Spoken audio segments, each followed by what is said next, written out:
ಪ್ರತಿ ತಿಂಗಳಲ್ಲಿ ಬರುವಂತಹ ಸಂಕಷ್ಟಹಾರ ಚತುರ್ಥಿ ಅಂದರೆ ಬಹಳ ವಿಶೇಷವಾಗಿರುತ್ತೆ. ಅದರಲ್ಲೂ ಗಣಪನಿಗೆ ನಾವು ವಿಶೇಷವಾಗಿ ಏನಾದರೂ ಸಂಕಲ್ಪ ಮಾಡಬೇಕಂತಂದರೆ ಅಥವಾ ಏನಾದರೂ ಹರಕೆಗಳನ್ನ ಕಟ್ಕೋಬೇಕು ಅಂತಂದರೆ, ಏನಾದರೂ ಸಮಸ್ಯೆ ಇದ್ರೂ ಕೂಡ ಗಣಪ ದೇವರನ್ನು ನಾವು ಬೇಡ್ಕೋಬೇಕಂದ್ರೆ ತಿಂಗಳಲ್ಲಿ ಒಮ್ಮೆ ಬರುವಂತಹ ಸಂಕಷ್ಟಹಾರ ಚತುರ್ಥಿ ಬಹಳ ಪ್ರಾಶಸ್ತ್ಯವಾದ ದಿನ. ಅದೇ ರೀತಿ ಇಂದು ಕೂಡ ಗಣಪನಿಗೆ ವಿಶೇಷವಾದಂತಹ ದಿನ, ಅದು ಸಂಕಷ್ಟಹಾರ ಚತುರ್ಥಿ. ಇಂದು ಕೃಷ್ಣ ಪಿಂಗಳ ಅಥವಾ ಕೃಷ್ಣ ಪಿಂಗಲ ಸಂಕಷ್ಟಹಾರ ಚತುರ್ಥಿ ಅಂತ ಬಂದಿದೆ. ಇದು ವಿಶೇಷವಾಗಿ ವಿದ್ಯಾರ್ಥಿಗಳಿಗೆ ಬಹಳ ಮಹತ್ವವಾದ ಸಂಕಷ್ಟಹಾರ ಚತುರ್ಥಿ ಅಂತ ಹೇಳಲಾಗುತ್ತೆ. ಅದು ಜುಲೈ 3ನೇ ತಾರೀಕು ಶುಕ್ರವಾರ, ಅಂದರೆ ಇವತ್ತು ಆ ಒಂದು ಸಂಕಷ್ಟಹಾರ ಚತುರ್ಥಿ ಬಂದಿದೆ. ಇಂದು ಒಳ್ಳೆಯ ಶುಭ ದಿನ ಆಗಿರುತ್ತೆ. ಹಾಗೆ ನಿಮ್ಮ ಸಂಕಲ್ಪಗಳು, ನಿಮ್ಮ ಹಾರೈಕೆಗಳು, ಹಾಗೆ ನಿಮ್ಮ ಹರಕೆಗಳು ಎಲ್ಲವೂ ಕೂಡ ಬಗೆಹರಿಯುತ್ತೆ. ಹಾಗೆ ಅದನ್ನು ಆ ಒಂದು ಗಣಪನು ಈಡೇರಿಸ್ತಾನೆ. ಇಂದಿನ ದಿನ ಗಣಪತಿಗೆ ವಿಶೇಷವಾಗಿ ಪೂಜೆ ಮಾಡಬೇಕು. ಅದನ್ನು ನಾನು ಸುಮಾರಷ್ಟು ವಿಡಿಯೋಗಳಲ್ಲಿ ತಿಳಿಸಿದ್ದೇನೆ. ಹಾಗೆ ಇಂದಿನ ದಿನ ತಪ್ಪದೇ ಒಂದು ಕೆಲಸವನ್ನು ಮಾಡಬೇಕು. ಅದೇನಂತಂದರೆ ಚಂದ್ರದೇವನಿಗೆ ಅರ್ಘ್ಯವನ್ನು ನೀಡುವಂಥದ್ದು. ನಾವು ಸಾಮಾನ್ಯವಾಗಿ ಸಂಕಷ್ಟಹಾರ ಚತುರ್ಥಿಯನ್ನು ಹೇಗೆ ಕೊನೆಗೊಳಿಸ್ತೀವಿ ಅಂತ ಅಂದರೆ, ಅಂದಿನ ದಿನಕ್ಕೆ ಹೇಗೆ ಕೊನೆಗೊಳಿಸ್ಬೇಕಂದ್ರೆ, ಸಂಜೆ ಅಂದರೆ ಒಂದು ಉದಯ ಆಗುವಂಥ ಸಮಯ ಏನಿರುತ್ತೆ, ಅದು ಒಂದೊಂದು ಪ್ರದೇಶಗಳಲ್ಲಿ ಒಂದೊಂದು ರೀತಿಯ ಸಮಯ ಇರುತ್ತೆ. ಆ ಚಂದ್ರದೇವನ ದರ್ಶನ ಆದ ನಂತರನೇ ನಾವು ಮತ್ತೊಮ್ಮೆ ಪೂಜೆಯನ್ನು ಮಾಡಿ ಉಪವಾಸವನ್ನು ಮುರಿತೀವಿ. ಸಂಕಷ್ಟಹಾರ ಚತುರ್ಥಿ ಅಂತಂದರೆ ಸಾಮಾನ್ಯವಾಗಿ ಎಲ್ಲರೂ ಉಪವಾಸವನ್ನ ಮಾಡ್ತಾರೆ. ಉಪವಾಸದಲ್ಲೂ ಕೂಡ ಹಲವಾರು ಬಗೆಗಳಿದೆ. ಅದರ ಬಗ್ಗೆ ಕೂಡ ನಾನು ವಿಡಿಯೋದಲ್ಲಿ ಹಾಕಿದ್ದೇನೆ. ಯಾರಿಗಾದ್ರೂ ಆಸಕ್ತಿ ಇದ್ರೆ ಖಂಡಿತ ಒಮ್ಮೆ ಹುಡುಕಿ ಚೆಕ್ ಮಾಡಿ. ಹಾಗೆ ನಿಮಗೆ ಸಿಗಲಿಲ್ಲ ಅಂದ್ರೆ ಕಮೆಂಟ್ ಅಲ್ಲಿ ತಿಳಿಸಿ. ಖಂಡಿತವಾಗ್ಲೂ ನಾನು ಅದರ ಲಿಂಕ್ ಅನ್ನು ನಿಮಗೆ ಹಾಕ್ತೀನಿ. ಇವತ್ತಿನ ದಿನ ಕೆಲವರು ಹಣ್ಣನ್ನ ಮಾತ್ರ ತಿನ್ಕೊಂಡು ಉಪವಾಸ ಇರ್ತಾರೆ. ಕೆಲವರು ಇನ್ನು ನೀರನ್ನ ಕುಡಿತಾ ಇರ್ತಾರೆ, ಇಲ್ಲ ಹಾಲನ್ನ ಕುಡಿತಾ ಇರ್ತಾರೆ, ಅಥವಾ ಕಾಫಿ ಟೀ ಅಷ್ಟು ಮಾತ್ರ ಕುಡ್ಕೊಂಡು ಉಪವಾಸವನ್ನ ಮಾಡ್ತಾರೆ. ಇನ್ನು ಕೆಲವರು ಅನ್ನದ ಆಹಾರ ಅಂದ್ರೆ ಮುಸ್ರೆ ಪದಾರ್ಥ ಅಂತ ಏನ್ ಹೇಳ್ತೀವಿ, ಅದನ್ನ ಸೇವಿಸದೆ ಉಳಿದ ಪದಾರ್ಥಗಳು ಅಂದ್ರೆ ರವೆಯಿಂದ ಮಾಡಿರುವಂತದ್ದು, ಅವಲಕ್ಕಿಯಿಂದ ಮಾಡಿರುವಂತದ್ದು, ಹಾಗೆ ಅವಲಕ್ಕಿ ಮೊಸರಾಗಿರ್ಬಹುದು, ಅಥವಾ ರವೆ ರೊಟ್ಟಿ ಆಗಿರ್ಬೋದು, ಚಪಾತಿ ಆಗಿರ್ಬೋದು, ಗೋಧಿ ಹಿಟ್ಟಿನಿಂದ ಮಾಡಿದಂತಹ ದೋಸೆ ಆಗಿರ್ಬೋದು, ಉಪ್ಪಿಟ್ಟಾಗಿರ್ಬೋದು, ಹೀಗೆ ಈ ರೀತಿಯ ಫಲಹಾರಗಳನ್ನು ಸೇವಿಸಿ ಉಪವಾಸವನ್ನ ಮಾಡ್ತಾರೆ. ಹೀಗೆ ಇದು ಅವರವರ ಮನೆಯ ಪದ್ಧತಿ ಅಥವಾ ಅವರವರ ಇಚ್ಛೆಗೆ ಸಂಬಂಧಪಟ್ಟಿರುತ್ತೆ. ಇನ್ನು ಕೆಲವರು ಆರೋಗ್ಯ ಸಮಸ್ಯೆ ಇರುವಂಥವ್ರು ಏನು ಮಾಡೋದಕ್ಕಾಗಲ್ಲ, ಅದರ ಪ್ರಕಾರವಾಗಿ ಅವ್ರು ಮಾಡಬೇಕಾಗುತ್ತೆ. ಇನ್ನು ಉಪವಾಸವನ್ನು ಮುರಿಯೋದು ನಾನು ಹೇಳ್ದಂಗೆ ಚಂದ್ರೋದಯ ಆದ ನಂತರ, ಚಂದ್ರನ ದರ್ಶನ ಮಾಡಿದ ನಂತರ. ಸುಮ್ಮನೆ ಹಾಗೆ ಚಂದ್ರ ದರ್ಶನವನ್ನು ಮಾಡಬಾರ್ದು. ಅದಕ್ಕೆ ಏನಾದರೂ ಒಂದು ಸಂಕಲ್ಪವನ್ನು ಇಟ್ಟು ಬೇಡ್ಕೋಬೇಕಾಗುತ್ತೆ ಅಥವಾ ಪೂಜೆಯನ್ನು ಮಾಡಬೇಕಾಗುತ್ತೆ. ಇದು ಸಾಮಾನ್ಯವಾಗಿ ಪ್ರತಿ ತಿಂಗಳು ಬರುವಂತಹ ಸಂಕಷ್ಟಿಗಳಲ್ಲಿ ಮಾಡುವಂತಹ ಒಂದು ಕಾಯಕ. ನೀವು ಚಂದ್ರ ದರ್ಶನ ಮಾಡಿ ಅದಕ್ಕೆ ಅರ್ಘ್ಯವನ್ನು ನೀಡಿದ್ರಿ ಅಂತಾದರೆ ನಿಮ್ಮ ಜನ್ಮದ ಪಾಪಗಳು ಕಳೆಯುತ್ತೆ. ಹಾಗೆ ನಿಮ್ಮ ಈ ಜನ್ಮದಲ್ಲಿ ನಿಮ್ಮ ಒಂದು ಬೇಡಿಕೆ ಏನಿದೆ ಗಣಪನ ಬಳಿ ಎಲ್ಲವನ್ನು ಆ ಒಂದು ತಂದೆ ಅದನ್ನ ಈಡೇರಿಸ್ತಾನೆ. ಹಾಗಾದ್ರೆ ಚಂದ್ರದೇವನಿಗೆ ಅರ್ಘ್ಯವನ್ನ ನೀಡೋದು ಹೇಗೆ ಅನ್ನೋದಾದ್ರೆ, ಮೊದಲಿಗೆ ನೀವು ಸ್ವಲ್ಪ ಸಿದ್ಧತೆಯನ್ನ ಮಾಡ್ಕೋಬೇಕಾಗತ್ತೆ. ಅದೇನು ಅಂತ ಅಂದ್ರೆ, ಒಂದು ತಟ್ಟೆಯನ್ನು ತಗೊಳ್ಬೇಕಾಗತ್ತೆ. ಈಗ ನಾನು ಏನು ವಸ್ತುಗಳನ್ನ ಹೇಳ್ತೀನಿ ಅಲ್ವಾ, ಅದೆಲ್ಲವೂ ದೇವ್ರ ಮನೆಗೆ ಸಂಬಂಧಪಟ್ಟ ವಸ್ತುಗಳನ್ನೇ ಖಂಡಿತವಾಗ್ಲೂ ತಗೊಳ್ಳಿ. ಅದಿಲ್ಲ ಅಂದ್ರೆ ಬೇರೆ ಏನಾದ್ರೂ ಬಳಸ್ಕೊಳ್ಳಿ. ಆದ್ರೆ ಅಡುಗೆ ಮನೆಗಳಲ್ಲಿ ಬಳಸುವಂತ ಸಾಮಾನುಗಳಾಗಿರ್ಬೋದು, ಅಥವಾ ಸುಮ್ಮನೆ ನೀವು ಶೋಗೆ ಅಂತ ಇಡೋ ಪದಾರ್ಥಗಳನ್ನಾಗ್ಲಿ ವಸ್ತುಗಳನ್ನಾಗ್ಲಿ ಖಂಡಿತ ಉಪಯೋಗಿಸಬೇಡಿ. ಮೊದಲಿಗೆ ಒಂದು ತಟ್ಟೆ, ಹಿತ್ತಾಳೆ ತಟ್ಟೆ ಆಗಿರ್ಬೋದು, ಬೆಳ್ಳಿ ತಟ್ಟೆ ಆಗಿರ್ಬೋದು, ಅಥವಾ ತಾಮ್ರದ ತಟ್ಟೆ ಆಗಿರ್ಬೋದು, ನಿಮ್ಮ ಅನುಕೂಲಕ್ಕೆ ತಕ್ಕನಾಗಿ ನೀವು ದೇವ್ರ ಮನೆಗಳಲ್ಲಿ ಏನನ್ನ ಬಳಸ್ತಾ ಇದ್ದೀರಿ ಅದನ್ನ ಉಪಯೋಗಿಸ್ಕೊಳ್ಳಿ. ದಯವಿಟ್ಟು ಸ್ಟೀಲ್ ತಟ್ಟೆ ಒಂದು ಬೇಡ. ಸ್ಟೀಲ್ ತಟ್ಟೆ ಮಾತ್ರ ಅಲ್ಲ, ಯಾವುದೇ ಸ್ಟೀಲ್ ಪದಾರ್ಥಗಳು ದೇವ್ರ ಮನೆಯಲ್ಲಿ ಬೇಡ. ಸುಮ್ಮನೆ ನೀವು ಇಟ್ಕೊಳ್ಳೋದಕ್ಕೆ ಯಾವ್ದಾದ್ರು ಒಂದು ನೀರು ತುಂಬಿದ ಪಾತ್ರೆಯನ್ನ ಮುಚ್ಚಿಡೋದಕ್ಕೆ ಎಲ್ಲ ಬಳಸ್ಕೊಳ್ಬಹುದು, ತೊಂದರೆ ಇಲ್ಲ. ಆದ್ರೆ ಪೂಜೆಗೆ ಅಂತ ನೀವು ಉಪಯೋಗಿಸುವಾಗ ಖಂಡಿತವಾಗ್ಲಿ ಸ್ಟೀಲ್ ಒಂದು ವಸ್ತುವನ್ನ ಉಪಯೋಗಿಸಬೇಡಿ. ಇನ್ನು ಅರ್ಘ್ಯವನ್ನ ನೀಡೋದಕ್ಕೆ ಮೊದಲಿಗೆ ಒಂದು ತಟ್ಟೆಯನ್ನು ಸಿದ್ಧಪಡಿಸ್ಕೋಬೇಕಾಗುತ್ತೆ. ತಟ್ಟೆ ಅಂದ್ರೆ ನಾ ಹೇಳ್ದಂಗೆ ಹಿತ್ತಾಳೆ, ತಾಮ್ರ, ಬೆಳ್ಳಿ, ಕಂಚು ಯಾವುದೇ ಆಗಲಿ ದೇವರ ಮನೆಯಲ್ಲಿ ಇರುವಂತಹ ತಟ್ಟೆ. ಅದಕ್ಕೆ ಮೊದಲಿಗೆ ನೀವು ಒಂದು ಸ್ವಲ್ಪ ಅರಿಶಿನ ಹಾಗೆ ಸ್ವಲ್ಪ ಕುಂಕುಮವನ್ನ ಹಾಕಬೇಕಾಗುತ್ತೆ.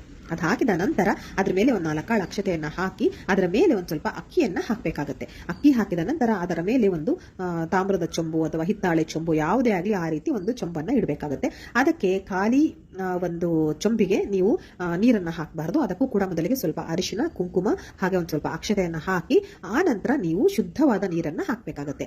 ಆ ನೀರಿಗೆ ಅಂದ್ರೆ ಅದು ಗಂಗಾಜಲ ಅಂತ ಆಗುತ್ತೆ ಅಲ್ವಾ, ಆ ನೀರಿಗೆ ಮತ್ತೊಮ್ಮೆ ನೀವು ಸ್ವಲ್ಪ ಅರಿಶಿನ, ಕುಂಕುಮ ಹಾಗೆ ಸ್ವಲ್ಪ ಅಕ್ಷತೆಯನ್ನ ಹಾಕಬೇಕಾಗುತ್ತೆ. ಗಂಧವನ್ನು ತೇದಿದ್ದು ಇತ್ತು ಅಂತ ಹೇಳಿದ್ರೆ ಅದನ್ನ ಕೂಡ ಹಾಕಿ, ಇಲ್ಲ ಗಂಧದ ಪುಡಿ ಸಿಗುತ್ತೆ ಎಲ್ಲ ಒಂದು ಗ್ರಂಥಿ ಅಂಗಡಿಗಳಲ್ಲಿ, ಅದನ್ನ ಕೂಡ ಹಾಕಬೇಕಾಗುತ್ತೆ. ಇಷ್ಟು ಹಾಕಿ ಆ ನಂತರ ಅಕ್ಷತೆಯನ್ನು ಹಾಕಿರ್ತೀರಾ, ಹಾಗೆ ಹೂಗಳನ್ನ ಹಾಕಬೇಕಾಗುತ್ತೆ. ಕೆಂಪು ಹೂಗಳನ್ನ ಹಾಕಬೇಕಾಗುತ್ತೆ. ಹಾಗೆ ಒಂದು ಸ್ವಲ್ಪ ಗರಿಕೆ ಅಂದ್ರೆ ದೂರ್ವೆ ಅಂತ ಏನ್ ಹೇಳ್ತೀವಿ ಗಣಪನಿಗೆ ಅರ್ಪಿಸುವಂತದ್ದು, ಅದನ್ನ ಹಾಕಬೇಕಾಗುತ್ತೆ. ಇದನ್ನ ನಾವು ಚಂದ್ರದೇವನಿಗೆ ಅರ್ಘ್ಯ ಕೊಡ್ತಾ ಇದ್ರು ಕೂಡ ಯಾಕೆ ಒಂದು ದೂರ್ವೆ ಅಥವಾ ಗರಿಕೆಯನ್ನ ಹಾಕಬೇಕು ಅಂತ ಹೇಳಿದ್ರೆ, ನಾವು ಚಂದ್ರದೇವನಿಗೆ ಅರ್ಘ್ಯವನ್ನು ಕೊಡ್ತಾ ಇರುವಂತದ್ದು ಸಂಕಷ್ಟಹಾರ ಚತುರ್ಥಿಯ ದಿನ ನಾವು ಚಂದ್ರದೇವನಿಗೆ ಅರ್ಘ್ಯವನ್ನು ನೀಡ್ತಾ ಇದೀವಿ. ಹಾಗಾಗಿ ಇದರಲ್ಲಿ ನೀವು ದೂರ್ವೆ ಅಥವಾ ಗರಿಕೆಯನ್ನು ಕೂಡ ಹಾಕಬೇಕಾಗುತ್ತೆ.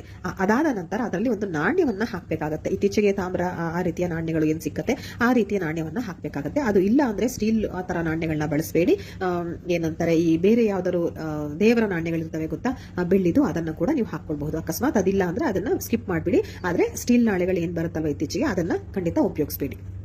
ಅದಾದ ನಂತರ ಇಷ್ಟನ್ನ ತಯಾರಿ ಮಾಡ್ಕೊಳ್ಳಿ. ಆಮೇಲೆ ಆ ಒಂದು ನೀರಿಗೆ ನೀವು ಪೂಜೆಯನ್ನ ಮಾಡಬೇಕಾಗುತ್ತೆ. ಊದಿನ ಕಡ್ಡಿ ಧೂಪವನ್ನ ಬಳಸಿ ಪೂಜೆಯನ್ನ ಮಾಡಬೇಕಾಗುತ್ತೆ. ಪೂಜೆಯನ್ನ ಮಾಡಿ ನೀವು ದೇವರ ಬಳಿ ಬೇಡ್ಕೋಬೇಕು. ಏನಂದ್ರೆ ಈಗ ನಾನು ಇದನ್ನು ಚಂದ್ರದೇವನಿಗೆ ಅರ್ಪಿಸ್ತಾ ಇದ್ದೀನಿ, ಚಂದ್ರದೇವನಿಗೆ ಅರ್ಘ್ಯವನ್ನು ಕೊಡೋದಕ್ಕೆ ಬಳಸ್ತಾ ಇದ್ದೀನಿ. ನನ್ನ ಏನೇ ಸಂಕಲ್ಪ ಇರಲಿ ಅಥವಾ ಹರಕೆ ಇರಲಿ ಅದೆಲ್ಲವನ್ನು ಈಡೇರಿಸುವಂತೆ ಮಾಡು ಅಂತ ಹೇಳಿ ಗಣಪತಿಯನ್ನ ಬೇಡ್ಕೊಂಡು, ನಿಮ್ಮ ಮನೆ ದೇವರನ್ನ ಬೇಡ್ಕೊಂಡು, ನಿಮ್ಮ ಕುಲದೇವರನ್ನ ಬೇಡ್ಕೊಳ್ತಾ ಅದನ್ನ ತೆಗೆದುಕೊಂಡು ಹೋಗಿ ಚಂದ್ರೋದಯ ಆಗೋಕ್ಕೂ ಮುಂಚೆನೆ ನೀವು ಇದೆಲ್ಲ ತಯಾರಿಯನ್ನ ಮಾಡಿ ಇಟ್ಕೊಳ್ಬೇಕಾಗತ್ತೆ. ನೆನಪಿರ್ಲಿ, ಯಾಕಂದ್ರೆ ಕೆಲವು ಸತಿ ಮಳೆ ಮೋಡದ ಕಾರಣದಿಂದಾಗಿ ಅಥವಾ ಮಳೆಯ ಕಾರಣದಿಂದಾಗಿ ನಿಮ್ಗೆ ಚಂದ್ರೋದಯ ನೀಟಾಗಿ ಕಾಣೋದಿಲ್ಲ. ಹಾಗಾಗತ್ತೆ. ಅಕಸ್ಮಾತ್ ಈಗ ಮಳೆನೇ ಬಂತು ಅಥವಾ ನಿಮಗೆ ಏನೋ ಮೋಡ ಆಗಿ ಚಂದ್ರ ದರ್ಶನ ಆಗ್ಲಿಲ್ಲ ಅಂತ ಹೇಳಿದ್ರೆ, ನೀವು ಇರೋ ಪ್ರದೇಶದಲ್ಲಿ ಚಂದ್ರೋದಯ ಎಷ್ಟು ಹೊತ್ತಿಗೆ ಆಗುತ್ತೆ ಅನ್ನೋದನ್ನ ಮುಂಚೆ ನೋಡಿ ಇಟ್ಕೊಳ್ಳಿ. ಇವತ್ತು ಬೆಂಗಳೂರಲ್ಲಿ 9:48 ನಂತರ ಚಂದ್ರೋದಯ ಆಗುತ್ತೆ. ಹಾಗೆ ನಿಮ್ಮ ಪ್ರದೇಶಗಳಲ್ಲಿ ಕೆಲವು ನಿಮಿಷಗಳ ಮಾತ್ರ ಅಂತರ ಇರುತ್ತೆ. ಅದನ್ನ ದಯವಿಟ್ಟು ಎಲ್ಲ ಚೆಕ್ ಮಾಡ್ಕೊಳ್ಳಿ, ನಿಮ್ಮ ಪಂಚಾಂಗದಲ್ಲಿ ಇರುತ್ತೆ. ಅದಾದ ನಂತರ ನಿಮ್ಗೆ ಅಕಸ್ಮಾತ್ ಕಾಣಿಸ್ಲಿಲ್ಲ ಚಂದ್ರೋದಯ ಅಂತ ಹೇಳಿದ್ರೆ, ಆ ಸಮಯ ದಾಟಿ ಇನ್ನೂ ಒಂದು 10 ನಿಮಿಷ 15 ನಿಮಿಷ ಬಿಟ್ಟು ಆ ನಂತರ ಚಂದ್ರ ಬರೋ ದಿಕ್ಕಲ್ಲಿ ನೀವು ತಿರುಗಿಕೊಂಡು ನೀವು ಚಂದ್ರನಿಗೆ ಅರ್ಘ್ಯವನ್ನು ನೀಡಬೇಕಾಗುತ್ತೆ. ಚಂದ್ರ ಅಲ್ಲಿ ಇದ್ದಾನೆ ಅಂತ ಭಾವಿಸ್ಕೊಂಡು ಮನಸ್ಸಲ್ಲಿ ನೀವು ಅರ್ಘ್ಯವನ್ನ ನೀಡಬೇಕಾಗುತ್ತೆ. ಚಂದ್ರೋದಯ ಆಗಿರುತ್ತೆ, ಆದ್ರೆ ನಮಗೆ ಅದು ಮೋಡಗಳ ಕಾರಣ ಕಾಣ್ತಾ ಇರಲ್ಲ. ಹಾಗಾಗಿ ಇನ್ನು ಚಂದ್ರ ಹೇಗೋ ಕಾಣುವಂತವ್ರಿಗೆ ನಾ ಹೇಳೋದು, ಚಂದ್ರ ಎಲ್ಲಿ ಕಾಣ್ತಾನಲ್ವಾ ಅಲ್ಲಿ ಬಂದು ನಿಂತ್ಕೊಳ್ಳಿ. ಹಾಗೆ ಈ ಒಂದು ತಟ್ಟೆ ಅಕ್ಕಿ ಏನ್ ಹಾಕಿಟ್ಕೊಂಡಿರ್ತೀರ ಅದ್ರ ಮೇಲೆ ಚೊಂಬನ್ನ ಇಟ್ಟಿರ್ತೀರಾ, ಅವೆಲ್ಲವನ್ನು ಸೇರಿಸಿ ನೀವು ಕೈಯನ್ನ ಮುಗಿಬೇಕಾಗುತ್ತೆ. ಅದನ್ನ ಹಿಡ್ಕೊಳ್ತಾ ನೀವು ನಮಸ್ಕರಿಸಬೇಕಾಗುತ್ತೆ ಚಂದ್ರದೇವನಿಗೆ ಮೊದಲಾಗಿ. ಆ ನಂತರ ಗಣಪತಿ ಸ್ತೋತ್ರವನ್ನ ಹೇಳ್ತಾ ಚಂದ್ರದೇವನನ್ನ ನೆನೀತಾ ನಿಮ್ಮ ಎರಡೂ ಕೈಗಳಿಂದ ಚಂದ್ರದೇವ ಏನಿರ್ತಾನಲ್ವಾ ಆ ಒಂದು ಚಂದ್ರ ದರ್ಶನವನ್ನ ಮಾಡ್ತಾ ಆ ನೀರನ್ನ ನಿಧಾನಕ್ಕೆ ಬಿಡ್ತಾ ಬರಬೇಕಾಗತ್ತೆ.